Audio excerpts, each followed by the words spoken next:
En la antigua Mesopotamia, región situada en Oriente Medio, entre los márgenes de los ríos Tigris y Éufrates, que corresponden en su mayoría al actual Irak, surgió la civilización sumeria, la civilización más antigua que se conoce en el mundo. Hay muchas teorías que especulan sobre sus orígenes, cómo aparecieron en la zona, de dónde surgieron.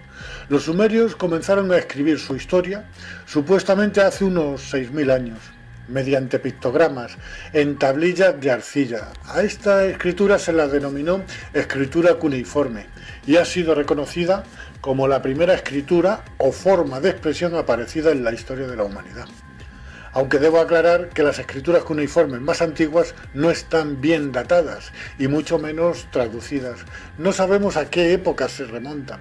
Basándonos en las que sí están traducidas, creo que lo más lógico sería que para hablar de los orígenes sumerios leyéramos su historia de su puño y letra. Zacarías Sitchin dedicó 30 años de su vida a la traducción de las tablillas sumerias. Y para avalar dichas traducciones, quiero dejar bien claro quién era este personaje. Nació en Bakú, Azerbaiyán, el 11 de julio de 1920 y murió en Nueva York a la edad de 90 años, el 9 de octubre de 2010. Fue escritor, historiador y lingüista autodidacta, licenciado en Historia Económica, dominaba a la perfección el hebreo antiguo y el moderno, y fue capaz de traducir miles de tablillas en el idioma cuneiforme de los sumerios, así como otros idiomas antiguos de Oriente. Las obras de Sitchin se han traducido a 26 lenguas y publicadas en ediciones de bolsillo e incluso en versión braille. No voy a contar la larga historia que nos cuenta Zacarías Sitchin sobre los sumerios. Pienso que muchos de ustedes la conocerán y los que no la conozcan les aconsejo que se vean en YouTube dichas traducciones por capítulos en vídeos, llevados magistralmente de la mano de David Parcerisa. A grandes rasgos, en sus traducciones, Sitchin nos cuenta que hace unos 445.000 años llegaron unos seres a nuestro planeta para extraer minerales, principalmente oro. En aquella época aún no había aparecido el hombre moderno. Hace unos 200.000 años, estos seres se cansaron de extraer oro y para su extracción crearon al hombre moderno mediante ingeniería genética. En principio, con varios intentos fallidos. Parece que mezclando su propio ADN con el de un homínido que habitaba por aquel entonces en África. La mezcla de ADN era insertada en el vientre de una hembra de esos homínidos. El resultado era un ser bastante torpe para el desempeño en las funciones mineras o de cualquier otra función. Después de varios intentos, dieron con la clave que les hacía fracasar con todos estos híbridos. En lugar de insertar el óvulo fecundado de hembra homínido en su vientre, lo insertaron en un vientre de hembra Anunnaki. Sí, Anunnaki, con este nombre denomina a esta raza extraterrestre Zacarías Sitchin en sus traducciones. El rey de dicha raza se llamaba Anu y que desde su planeta envió a la Tierra a sus dos hijos, Enlil y Enki, que comandaban toda la expedición aquí en la Tierra. El ingeniero en genética fue precisamente Enki, y la hembra Anunnaki en la que se experimentó fue su propia hermana, que dio a luz al primer hombre moderno. Enki quedó fascinado por el resultado, pues había dado con el ser perfecto para hacer de mano de obra para estos seres, que según cuentan, crearon al hombre a su imagen y semejanza. Estas tablillas en arcilla, que fueron escritas a lo largo de un periodo que pudo ser de varios miles de años, algunas están datadas de hace unos 5.500 años, pero las hay mucho más antiguas. ¿Hasta dónde se pueden remontar en el tiempo? Por la zona en la que transcurren los acontecimientos, los sumerios son, con toda seguridad, los supervivientes del diluvio universal. Que más que un diluvio tuvo que ser una inundación a nivel planetario. Parece ser que hace unos 12.000 años los polos sufrieron un deshielo, puede que de manera natural, pero me inclino más por una acción provocada, por una inteligencia que buscaba más el castigo y el exterminio de la raza humana. El nivel de las aguas subió a cotas inimaginables. Debieron de provocarse grandes e innumerables tsunamis, pues tal y como narra Platón en el Críteas, La Atlántida quedó destruida y sumergida en una sola noche. Se habla también de otro continente hundido, entre el Pacífico y el Índico, Lemuria. Los sumerios no fueron una raza que estuviera especialmente avanzada para la época, ni mucho menos. No disponían de telescopios. Ahí tienen detalles escritos en sus tablillas que demuestran un profundo conocimiento de nuestro sistema solar e incluso conocen el cinturón de asteroides que hay entre Marte y Júpiter. Esto es imposible de ver sin los aparatos necesarios. Y luego casi todas las historias del Antiguo Testamento hasta esa fecha se ven reflejadas en dichas tablillas. Solo hay una variante. No hablan de ningún dios. Hablan claramente de unos seres que bajaron de las estrellas. Solo cabe pensar que había escribas entre los sumerios y que tomaron al dictado lo que durante miles de años les fueron dictando los propios Anunnakis. Miles de años después aparecen los manuscritos del Mar Muerto. Son una colección de alrededor de 800 manuscritos, escritos en hebreo y arameo. Se desconoce por completo sus autores. Se encontraron en 11 grutas en los alrededores del Mar Muerto. La mayoría de los manuscritos se encuentran hoy en el Museo de Israel en Jerusalén, así como en el Museo del Departamento de Antigüedades en Amán, Jordania, y en el Museo Rockefeller de Jerusalén. Me llama poderosamente la atención este último museo, ya que pienso que hay una relación muy directa con los dueños del mundo actual. Estos manuscritos datan de los años 150 a.C. hasta el 70 después de Cristo. Por la fecha en que están datados, cabe pensar que son copias de las tablillas de arcilla de los sumerios, pues muchas de las historias que cuentan son coincidentes con estas. Por supuesto, me refiero solo a aquellos manuscritos del Antiguo Testamento que llegan hasta la época sumeria. Dichos manuscritos están considerados como copias, no hay originales. Quiero poner un dato en conocimiento de todos, en lo que se refiere a los manuscritos del Mar Muerto. No tenemos ningún texto con puño y letra de su autor original, y lo que sí tenemos son miles de copias antiguas. Alguien tuvo que traducir hace miles de años las tablillas sumerias al hebreo antiguo, de ahí la aparición de los manuscritos del Mar Muerto. Tuvo que ser un sumerio. Si no fuera así, hoy por hoy, creo que solo existirían poco más que los escritos del Nuevo Testamento, que son poco fiables, ya que en ellos existen más de 35.000 diferencias y contradicciones. En el Museo Nacional de Irak, en Bagdad, estaban expuestas las tablillas de arcilla, y digo que estaban porque con la invasión de Irak por parte de una coalición de países encabezada por los Estados Unidos, entre el 20 de marzo y el 1 de mayo de 2003, exactamente el 10 de abril de 2003, cuando entraron las fuerzas militares estadounidenses en Bagdad, actuaron como verdaderos saqueadores, entrando y destruyendo todo en el Museo Nacional de Irak. Los casi 200.000 objetos del museo, la mayor colección de antigüedades de Sumeria, Babilonia y Asiria en el mundo, fueron destruidas. Urnas antiquísimas despedazadas, miles de tablillas de arcilla cuneiformes de más de 5.000 años de antigüedad, robadas y destruidas. Muchas de ellas estaban por descifrar. Mientras tanto, otra facción del ejército estadounidense protegía celosamente las instalaciones de gas y petróleo de Kirkuk, donde se halla casi un tercio del petróleo iraquí. Es curioso, parece que entraron con dos fines: borrar la historia del verdadero origen del hombre y robar las reservas de gas y petróleo. ¿Dónde quedó el supuesto motivo de la guerra? ¿Dónde estaban las armas de destrucción masivas? Puedo entender que por codicia, por avaricia, fueran a por las reservas de gas y petróleo. Pero, ¿qué se esconde tras la destrucción de las tablillas de arcilla? ¿Será porque en ellas no hay un Dios omnipotente como creador del hombre y del universo, sino una raza extraterrestre que con ingeniería genética dio con la fórmula del hombre moderno, saltándose lo que hubiese costado millones de años de evolución? De conocerse esta historia, podrían haber caído las religiones judeocristianas, que tanto tienen en común, y con ellas la institución más grande que existe, la Iglesia Católica. Teniendo en cuenta que en su mayoría la élite financiera son de origen judío, no es muy difícil de imaginar que los dueños del mundo pudieron dar consignas de cómo actuar en la entrada de Bagdad. para que se pudiera salvar un secreto que lleva escondido miles de años y así impedir que cayera el Vaticano y todo lo que esto supone. No quedaría ni un ladrillo de iglesias y catedrales de las religiones monoteístas.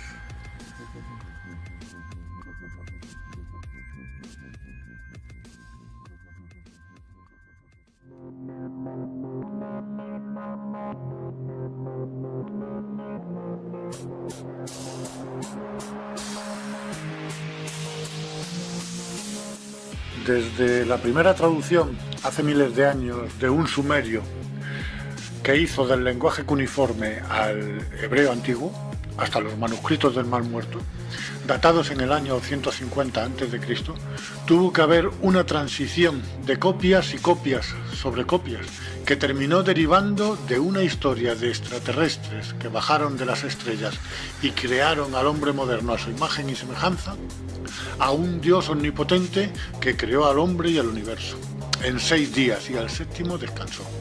Desde luego, sí que se degeneró o se tergiversó la verdadera historia de la humanidad. Da que pensar. Es imposible saber en qué momento de la transcripción de textos copiados pudo obrarse tal calamidad. Quizás no fue degeneración accidental y forme parte de un plan. Puede que la clave esté oculta en los sótanos del Vaticano, donde se esconden grandes secretos que nos han ocultado a toda costa, como si de ello dependiera su supervivencia. El hecho es que, a causa de un plan maléfico, se cambia la interpretación de unos escritos y nace un Dios omnipotente, creándose las 3 religiones monoteístas, con un propósito claro: dividir a los hombres en ideologías absurdas hasta llegar al fanatismo religioso, fomentando el odio y la guerra entre naciones, que abanderaban cada uno un Dios con distinto nombre y que en definitiva parece ser el mismo Dios. ¿Quién está detrás de todo esto? ¿Quién manipula la historia y la moldea a su antojo? Existe una élite que desde hace miles de años actúa entre nosotros. Son antidiluvianos e incluso anteriores a la humanidad. Provocaron extinciones que nos llevaron al borde de la desaparición de nuestra especie. Estuvieron siempre allá donde surgía una gran civilización, la cual manejaban siempre a su antojo. De Sumeria, de Babilonia y Asiria pasaron a Egipto y fueron testigos del nacimiento de una nueva civilización, en la que se erigieron como faraones y dioses supremos. Los primeros signos de una compleja cultura empiezan a manifestarse con el surgimiento de pequeñas ciudades a lo largo del río Nilo. Desarrollaron un lenguaje basado en jeroglíficos. Se caracteriza por el uso de signos, cuyo significado se conoce gracias al descifrado de los textos contenidos en la piedra Rosetta, que fue encontrada en 1799, en la que está grabada un decreto en 3 tipos de escritura: jeroglífica, demótica y griega. Es muy significativo comprobar que el idioma jeroglífico egipcio es como una extensión o continuación más evolucionada del idioma cuneiforme de los sumerios. Por extensión, también se ha dado el nombre de signo jeroglífico a algunos de los grafemas de la escritura cuneiforme. Según la mitología egipcia, los primeros reyes de Egipto no fueron hombres, sino dioses. Al principio de los tiempos, el principal de los dioses, al que los egipcios denominaron Dios del cielo y de la tierra, fue Ptah.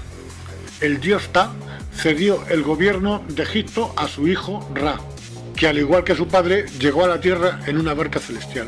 El reinado de Ra duró 1000 años y le continuaron en el trono 5 dioses más: Su, Geb o Geb, Osiris, Set y Horus.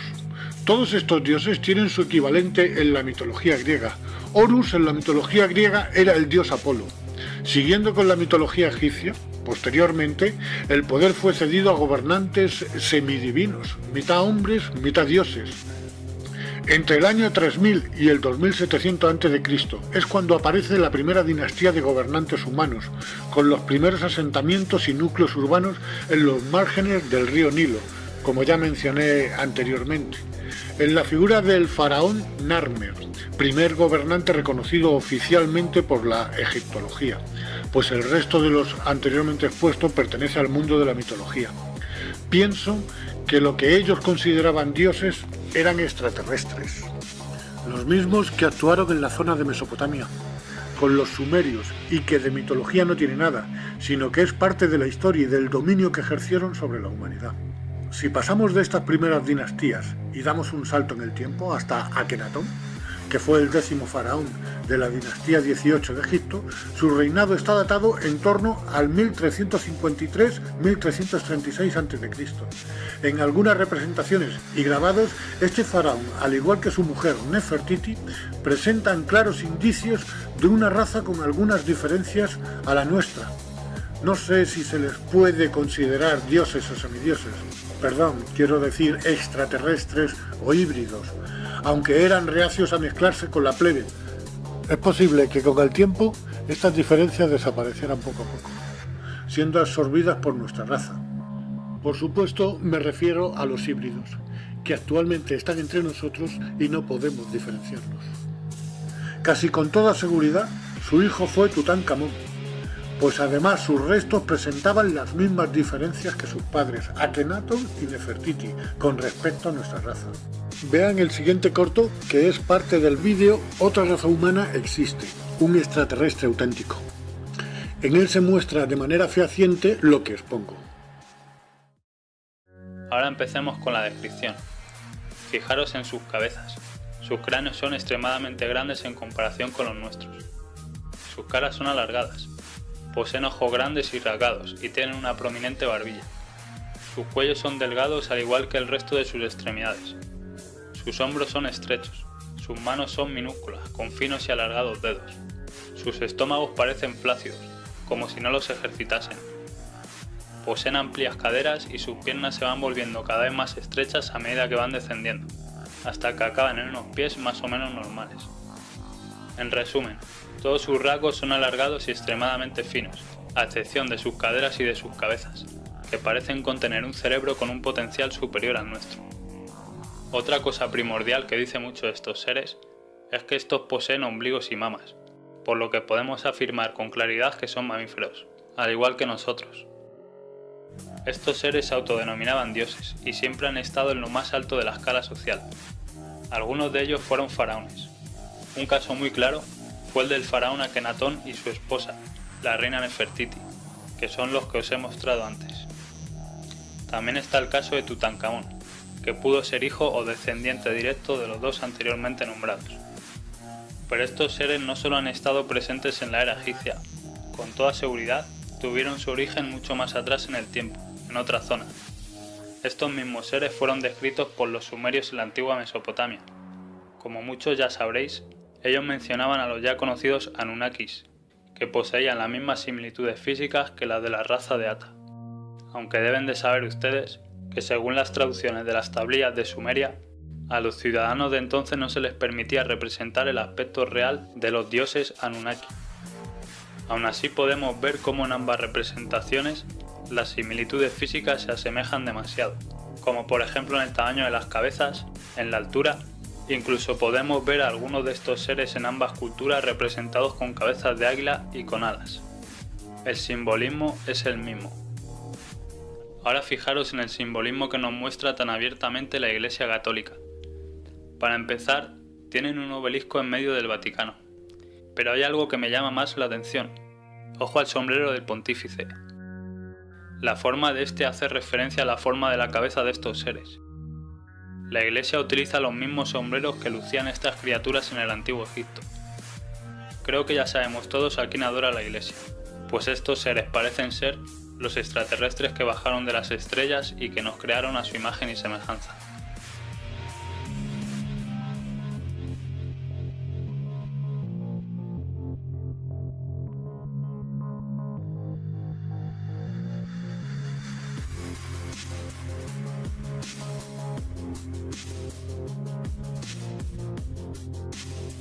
Les aconsejo que lo vean entero. Lo encontrarán en nuestro canal de YouTube, La Extinción que Viene. Les recuerdo el título. Otra raza humana existe, un extraterrestre auténtico. Según fue perdiendo fuerza el imperio egipcio, hasta su desaparición como potencia, empezó a emerger otro gran imperio, Roma, y hasta él se desplazaron estos seres para continuar con su manipulación.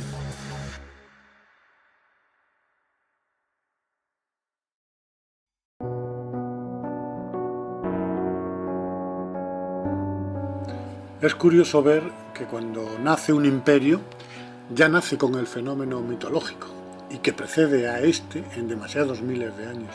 Se crea el mito y la leyenda de historias contadas directamente de personas, que a su vez las escucharon de padres o abuelos, provenientes de otras tierras, tales como Mesopotamia o Egipto, y que participaron en la expansión del mundo antiguo, llegando a formarse los primeros núcleos que posteriormente se convertirían en naciones, como la antigua Grecia o el Imperio Romano.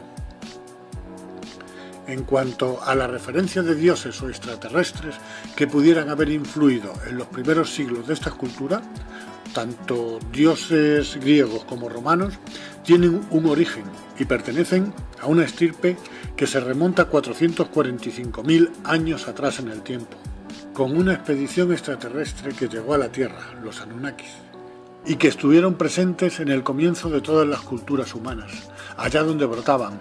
En el caso de Grecia y Roma, sentaron las bases de un sistema y fueron la cuna de la actual civilización occidental.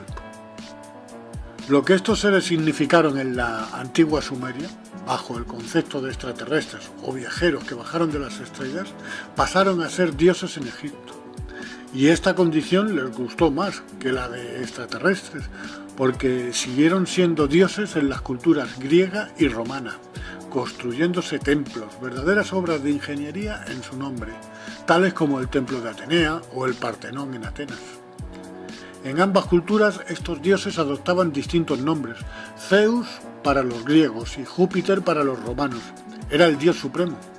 Poseidón para los griegos y Neptuno para los romanos, era el dios del mar y de las aguas. Hades para unos y Plutón para otros, era el dios del mundo subterráneo o de los muertos.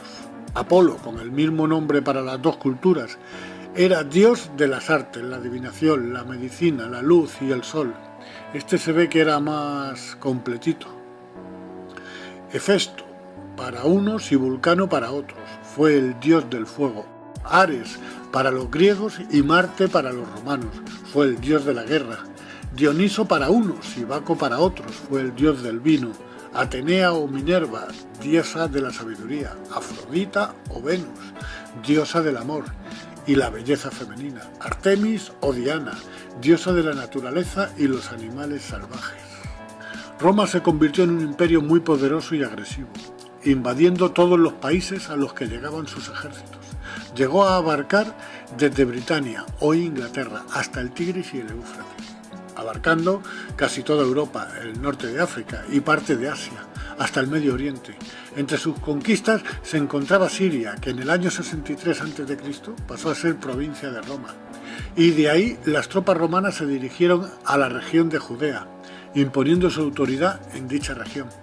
Aquí se encontraron con un pueblo, el judío, que adoraban a un solo Dios, Jehová, el Dios del Antiguo Testamento, un Dios castigador, rencoroso y vengativo, y como bien pone en sus sagrados escritos, llegó a hacer pactos con los grandes patriarcas del pueblo judío, llegó a prometerles poder y riquezas, con tierras hasta donde alcanzara la vista y una gran descendencia que superaría en número a las estrellas del firmamento. Todo a cambio de sumisión y veneración. Realmente con este pacto vendieron su alma a cambio de poder y riquezas. Todavía rige este pacto, porque hoy en día son los dueños del mundo. La élite financiera que nos domina son de origen judío. Es el mismo pacto que se le ofrece a Jesús en el desierto, a cambio de sumisión total. Y Jesús rechaza el ofrecimiento, pero Jesús no le llama Padre. Todos sabemos que le dice: apártate de mí, Satanás. Jesús le dijo a los judíos: sois de vuestro padre el diablo, y queréis hacer los deseos de vuestro padre. Él fue un homicida desde el principio, y no se ha mantenido en la verdad, porque no hay verdad en él. Cuando habla mentira, habla de su propia naturaleza, porque es mentiroso y el padre de la mentira. Quien quiera comprobar estas palabras, que busque en el Evangelio de Juan 8:44. ¿Quién fue Jesús? ¿Fue un enviado o un adelantado a su época? El Padre o Dios al que se refiere Jesús no tiene nada que ver con el Dios del Antiguo Testamento. Jesús, según los entendidos, nació en el año -7 no en el año cero. Herodes I el Grande, rey del pueblo judío, en calidad de vasallo de Roma, sabía de la llegada del Mesías, de su nacimiento. ¿Por qué le temía tanto? Tanto como para ordenar la matanza de tantos inocentes. Como no sabía quién de todos los nacidos era el Mesías, este monstruo mandó matar en Belén, Judea, a todos los niños menores de 2 años. Más adelante, a los 33 años, son los líderes judíos los que con denuncias falsas entregan a Jesús a los romanos para que éstos lo crucifiquen. La verdad es que ni el Dios de los judíos ni los judíos querían a Jesús, le temían. De todos es conocido, Poncio Pilatos da a elegir al pueblo judío entre 2 personas, a quien dejar en libertad y a quien crucificar. Uno era un famoso asesino, Barrabás, y el otro era Jesús, y todo el pueblo judío pedía a gritos la crucifixión de Jesús. Su mensaje fue de amor y de paz para toda la humanidad, para todos por igual. Sin embargo, el Dios del Antiguo Testamento solo favorecía al pueblo judío, el pueblo elegido por Dios. Según consta en el Antiguo Testamento, destruyó pueblos enteros para que se fueran asentando familias y clanes judías, y a su vez dejar libre el paso de estos hacia la tierra prometida, donde hoy en día son nación, bajo el nombre de Israel, y siguen con el ejemplo de su Dios, pues siguen masacrando al pueblo palestino. Jesús intentó que su mensaje llegara a todo el mundo.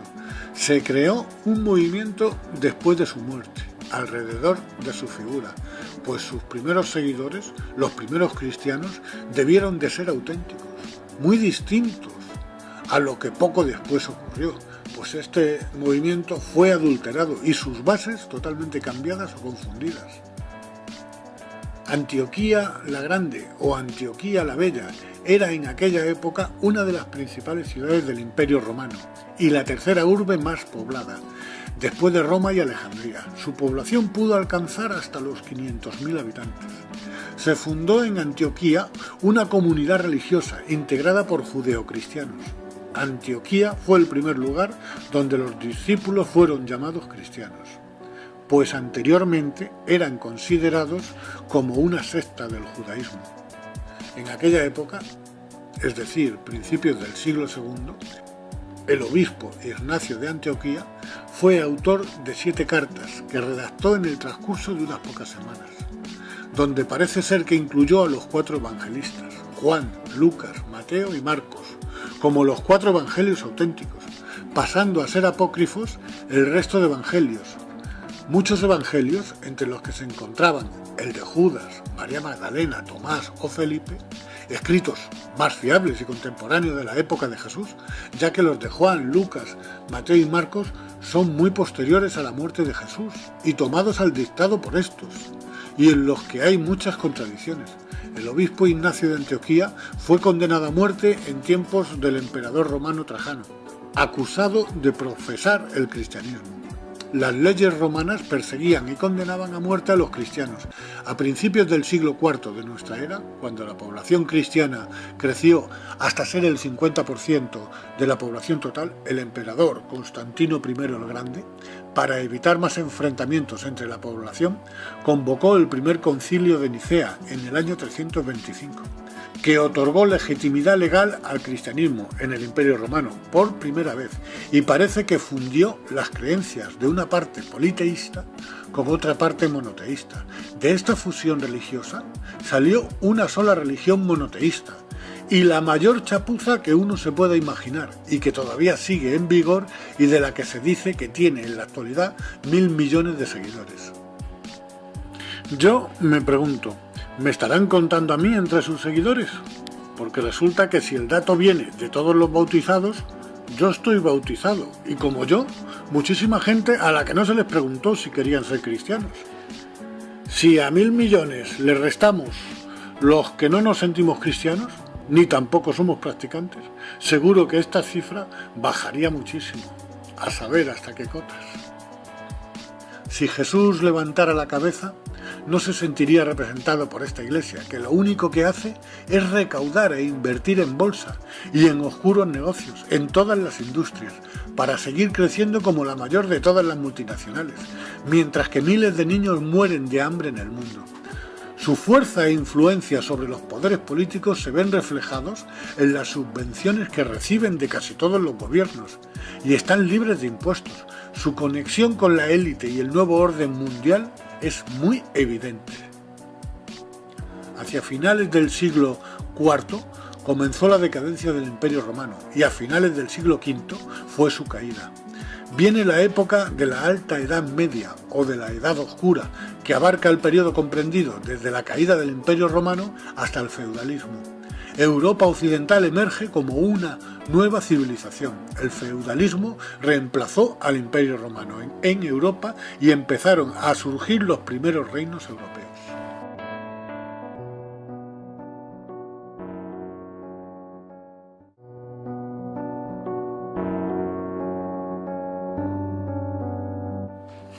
Las religiones, el gran invento del enemigo de la humanidad.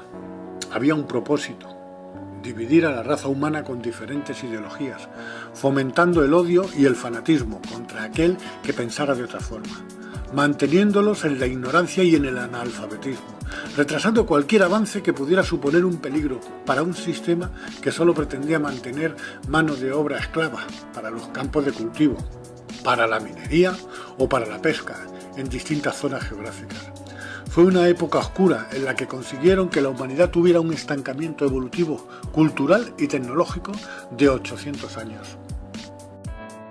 Este es un dato muy importante que quiero que se graben bien en la cabeza, porque en nuestra sociedad hay una institución, la misma que paralizó el avance durante 800 años en el pasado, que todavía trata de ralentizar el progreso y la evolución de la humanidad, bajo la frase de «no pretendas ser más que Dios». Esta institución va a bloquear y a sabotear cualquier proyecto que signifique un avance o beneficio para nosotros. Después de la caída del Imperio Romano en Occidente en el siglo V, Europa occidental emerge como una nueva civilización. El feudalismo reemplazó al Imperio Romano en Europa y dentro del feudalismo la institución con mayor poder fue la Iglesia Católica, que mantuvo parte de la cultura romana y se convirtió en el principal fuente de aprendizaje. En el año 1000 crece el feudalismo y mantiene a la Iglesia Católica como el mayor poder cristiano, ya que en el pasado no solo tenía su propio Estado, sino que atesoraba todo el saber grecorromano y era el guía espiritual de todos los poderosos estados europeos. La Iglesia siempre soplando en oídos de príncipes y reyes, influyendo en sus políticas exteriores y de conquistas. Las cruzadas fueron una serie de campañas militares impulsadas por el papado, motivadas por los intereses expansionistas tanto de la nobleza feudal y el afán hegemónico de la Iglesia, y llevadas a cabo por gran parte de Europa latina cristiana, con el único objetivo de establecer el control cristiano traspasando fronteras sobre todas las tierras. Se libraron durante un periodo de casi 200 años, entre 1095 y 1291. Aunque otras campañas en España y Europa Oriental se prolongaron hasta el siglo XV. Las cruzadas fueron sostenidas principalmente contra los musulmanes, aunque también contra todo lo que consideraban pagano, rusos, mongoles y sobre todo contra los enemigos políticos de los papas. Los cruzados eran pobres e ignorantes analfabetos, con lavado de cerebro que les hacía ser ciegos fanáticos que creían estar en posesión de la verdad. Solo así se puede entender que abandonaran todo, tierras, familia, hijos, y se encaminaban a una guerra en tierras lejanas, pues eran herejes con un dios de nombre diferente. En 1129 la Iglesia Católica estableció la Inquisición para hacer a los europeos occidentales sus miembros por la fuerza. La Inquisición castigaba a aquellos que practicaban la herejía para que se arrepintiesen. Si no lo hacían, sufrían la pena de muerte. Durante este tiempo, muchos nobles gobernaron la Iglesia. La influencia de la Iglesia Católica romana había crecido enormemente debido a las conversiones de reyes paganos, como los escandinavos, polacos, húngaros, lituanos, más la reconquista cristiana del Al-Ándalus y las cruzadas. Como resultado, la mayor parte de Europa era católica romana en el siglo XV. Mediante el Tratado de Tordesillas, el Papa divide el mundo en dos y manda a los españoles y portugueses a ganar el mundo para su Dios, para los reyes católicos, como así también para la Iglesia. La evangelización era una meta de la conquista. La otra, por supuesto, era el oro que llegaría a las arcas del rey y a los altares de las iglesias. La fortuna del Vaticano fue acumulada en su mayoría por el saqueo a las víctimas de genocidios, como los incas y los protestantes, cuyos bienes fueron embargados durante la Inquisición. Los conquistadores españoles destruyeron el mundo de los aztecas, a quienes encarcelaron, torturaron y mataron en nombre de su dios cristiano, robando así enormes fortunas de oro. Veamos una cronología de los crímenes de la Santa Iglesia. En el año 382, Teodosio I suscribió edictos contra herejes y paganos donde se contemplaban condenas de muerte y confiscación de bienes. Se iba creando así lo que en el futuro sería la Santa Inquisición. La persecución a la que fueron sometidos los cristianos gnósticos, quiero aclarar que estos eran los verdaderos cristianos, los que supieron interpretar el mensaje de Jesús, sin embargo fueron denunciados como herejes, mientras que sus libros sagrados eran robados y quemados. Los gnósticos creían en un Dios muy superior, que según Cristo estaba en nuestro interior, y no en el Dios de la Biblia hebrea, Yahvé o Jehová, mientras que la Iglesia Católica confunde a Yahvé o Jehová con el Dios absoluto. Uno de los primeros crímenes a destacar de la Iglesia, año 415, el obispo de Alejandría, Cirilo I, fue el verdugo de Hipatia. Ordenó a unos cuantos monjes que la emboscaran. Estos la violaron, torturaron, sus tendones fueron cortados y finalmente fue descoyuntada. El pecado de Hipatia fue haber sido mujer, filósofa neoplatónica y maestra de matemáticas. No se admitía que una mujer adquiriera cultura. La Iglesia Católica desde sus inicios le negó derechos a las mujeres. Estas no podían poseer dentro de la misma Iglesia un cargo de autoridad. Bueno, hoy en día tampoco.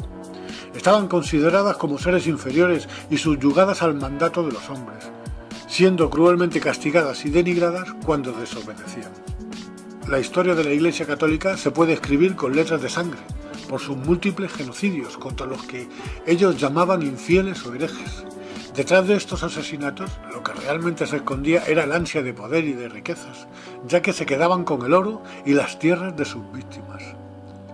Giordano Bruno, nacido en Nápoles, Italia, fue astrónomo, filósofo y poeta. Fue asesinado por sus ideas innovadoras. Sus teorías sobre el universo superaron el modelo de Copérnico. El 17 de febrero de 1601, en una plaza de Roma, fue despojado de sus ropas y atado a un palo, con la lengua pillada en una prensa de madera para que no pudiese hablar. Fue quemado vivo, al igual que sus trabajos, cumpliendo así la sentencia por herejía dictada pocos días antes por el Tribunal Romano de la Inquisición. El verdadero motivo era el mantenernos en la ignorancia, que no avanzáramos en ningún campo. Galileo Galilei, en 1633, fue condenado como hereje por la Santa Inquisición. Galileo fue torturado y sometido a vejaciones, aunque éste aprovechó la oportunidad que le dieron. Si se retractaba de sus teorías, le sería perdonada la vida. Fue obligado a vestir traje de penitencia y con la mano sobre la Biblia desmintió todas sus teorías. La Iglesia humilló el honor de Galileo y se atribuyó el derecho de decidir sobre la ciencia. Un verdadero baño de sangre.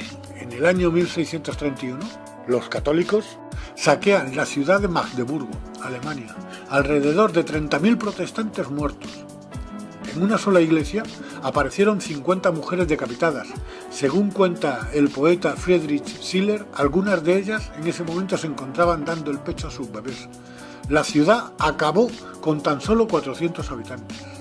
Durante la Inquisición, este no fue el único caso. Ocurrió en muchas localidades del mundo. Iglesia y monarquía codo a codo, siempre de la mano, ostentando el poder y cometiendo verdaderas monstruosidades a lo largo de la historia, con algunas dinastías ya extintas y otras que aún existen en la actualidad. La de Alemania, casa de Hohenzollern, era de la línea prusiana. Austria, casa de Habsburgo. Bulgaria, casa de Wettin, de la rama Sajonia. Italia, casa de Saboya. Nápoles y las dos Sicilias, casa de Borbón. Portugal, dinastía de Borgoña, casa de los Austria, unión dinástica con España. Francia, con la dinastía merovingia, dinastía carolingia, casa de Valois, extinta en 1589. Y otra vez la casa de Borbón.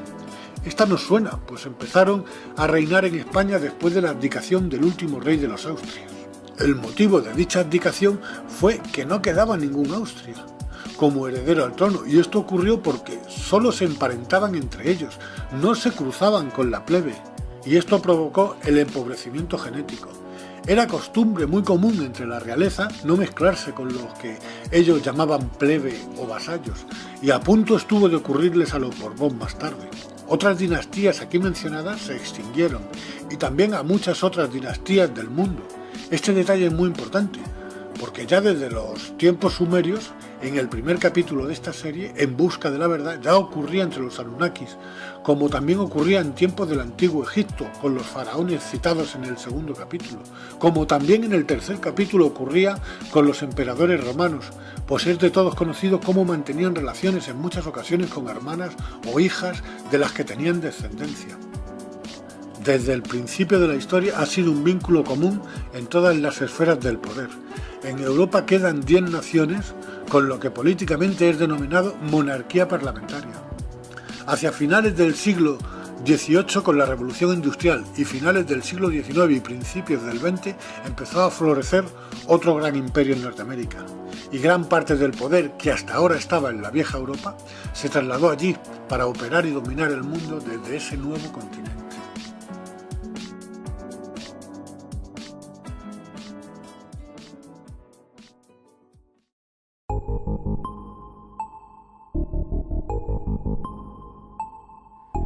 A finales del siglo XVIII, con la Revolución Industrial, damos fin al mayor estancamiento evolutivo provocado por la Iglesia en la Edad Oscura del feudalismo medieval. Comienza la Edad Moderna, con un conjunto de transformaciones socioeconómicas, tecnológicas y culturales.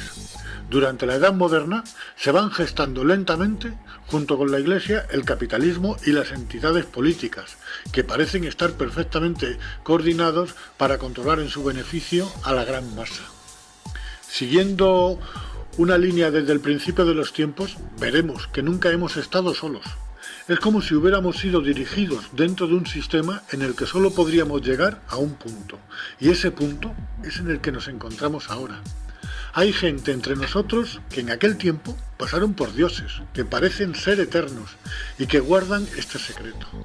Nos hacen creer que aquellos que pasaron por antiguos dioses solo eran mitos o leyendas, o sencillamente que se fueron hace miles de años, y que a consecuencia de esto el hombre hereda la tierra. Pero no es así. Están entre nosotros, son una línea híbrida que se remonta a un pasado antediluviano. Estas líneas híbridas se convirtieron en los gobernantes políticos y económicos, y seguimos siendo tan esclavos como en el pasado. Hay muchas evidencias, su simbología nos la plantan en la cara continuamente, a través de anuncios, logos, cadenas de televisión y en el propio papel moneda.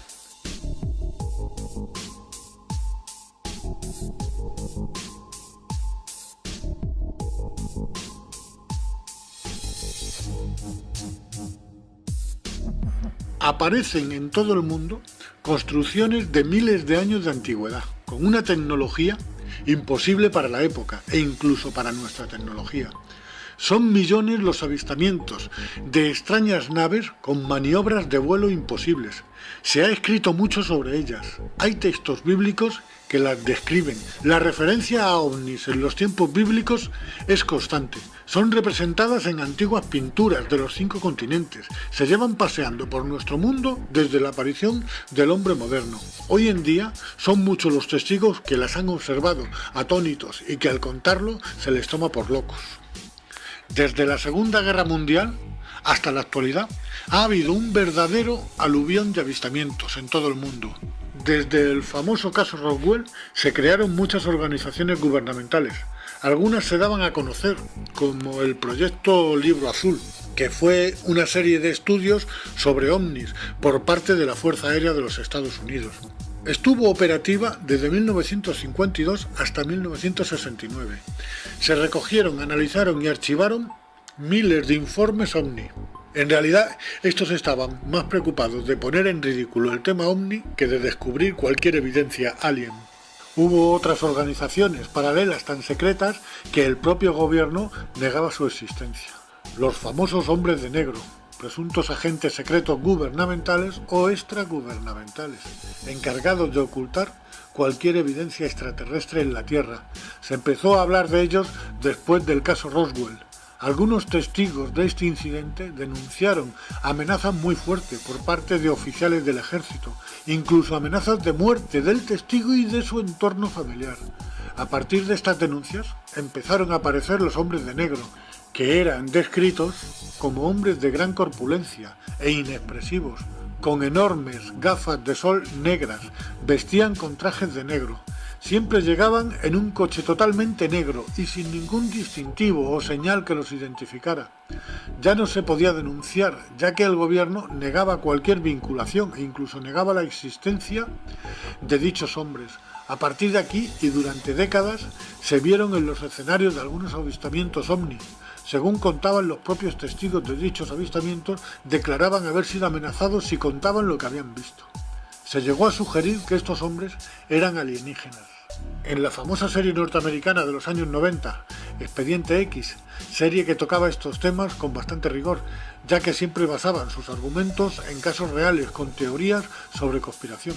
Se hacía mención a los hombres de negro como seres híbridos, seres muy peligrosos que hacían desaparecer a gente si era necesario.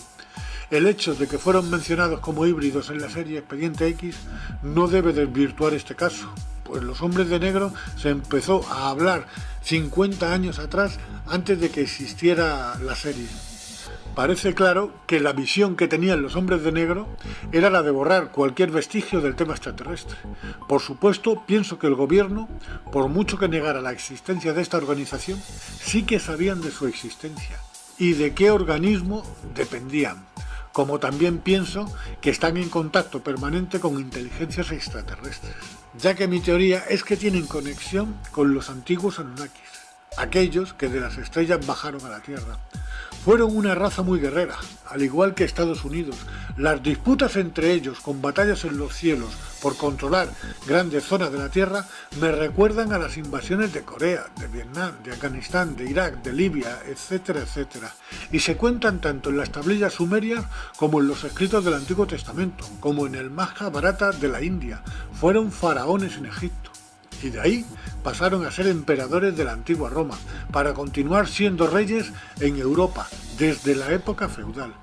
Dos casos que se han hecho muy famosos de estas batallas en los cielos en esta época fueron en Nuremberg, Alemania, con la salida del sol el 14 de abril de 1561. Fue vista por miles de personas una verdadera batalla en el cielo, y que 5 años más tarde, en 1566, otra batalla muy similar se produjo sobre los cielos de Basilea, en Suiza.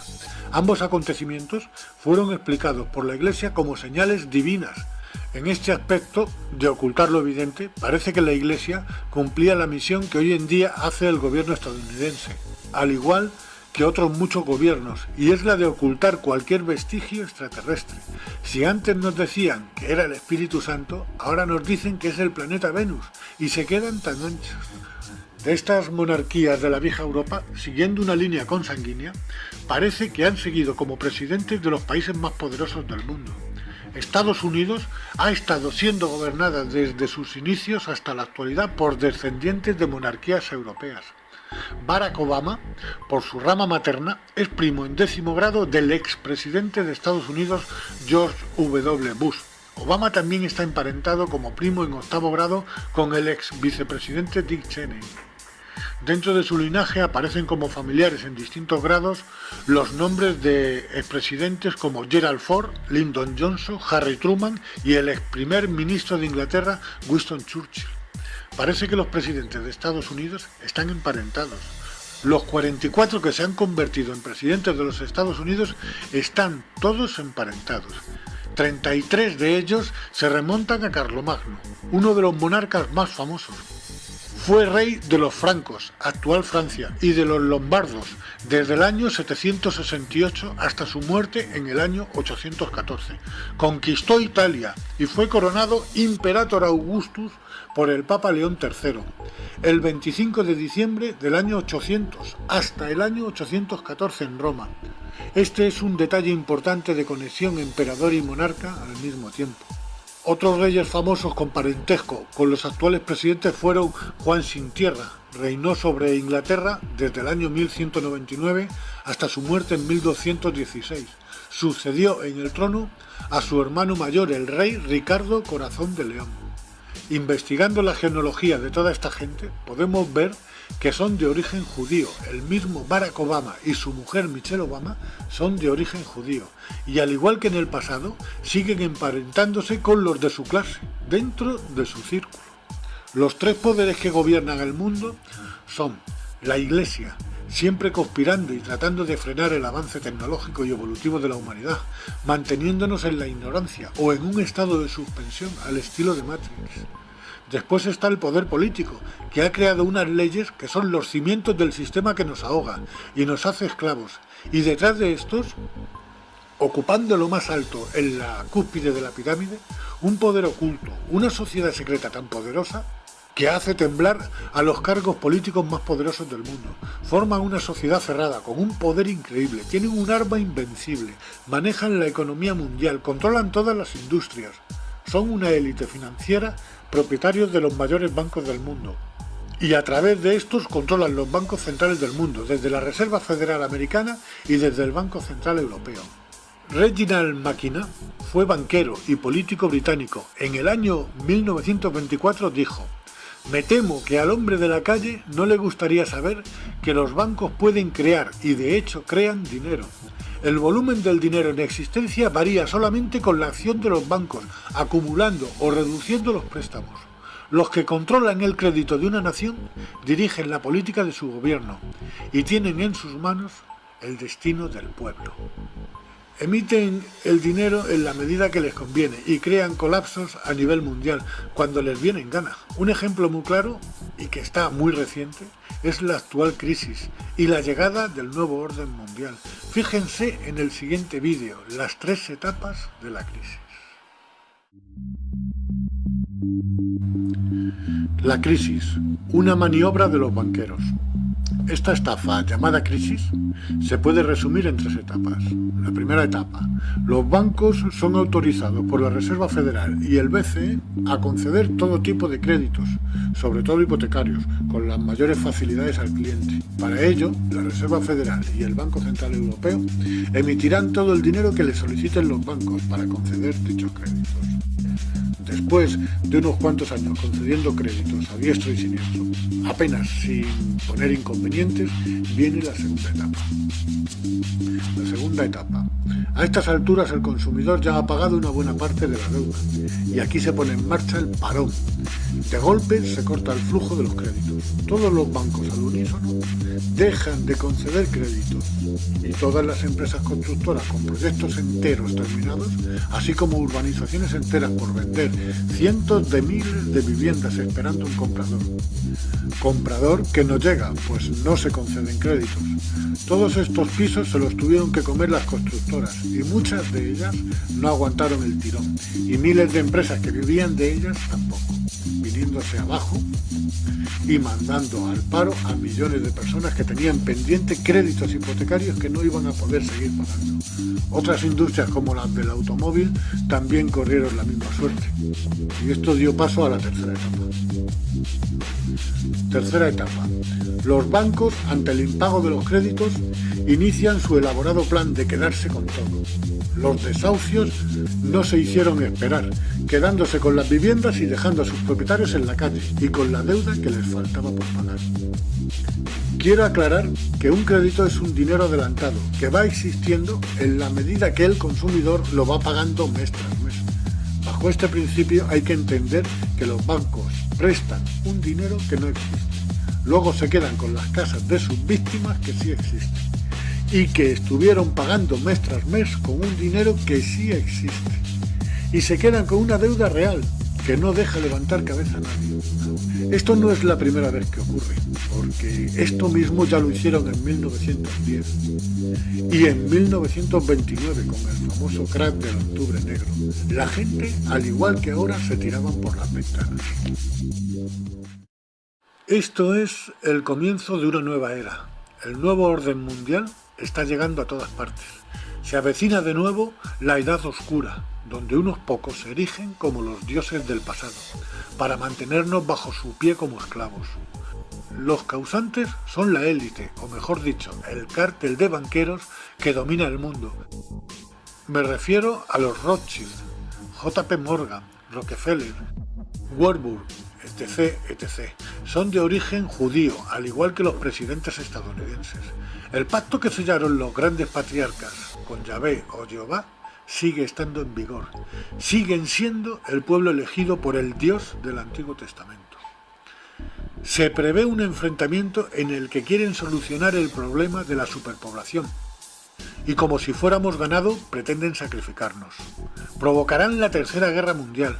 Todo nuestro mundo está a punto de venirse abajo. Depende del resultado de una próxima guerra en la que quieren reducirnos a menos de la mitad de la población mundial. Se ha activado una cuenta atrás. Nos estamos quedando sin tiempo para organizarnos, para poder hacer frente a este enemigo tan colosal, que ha sabido dividirnos y enfrentarnos a nosotros mismos. Nuestra supervivencia depende de la unión, que se pongan de nuestro lado los ejércitos y fuerzas del orden de todo el mundo, porque si siguen del lado del enemigo capitalista, pereceremos.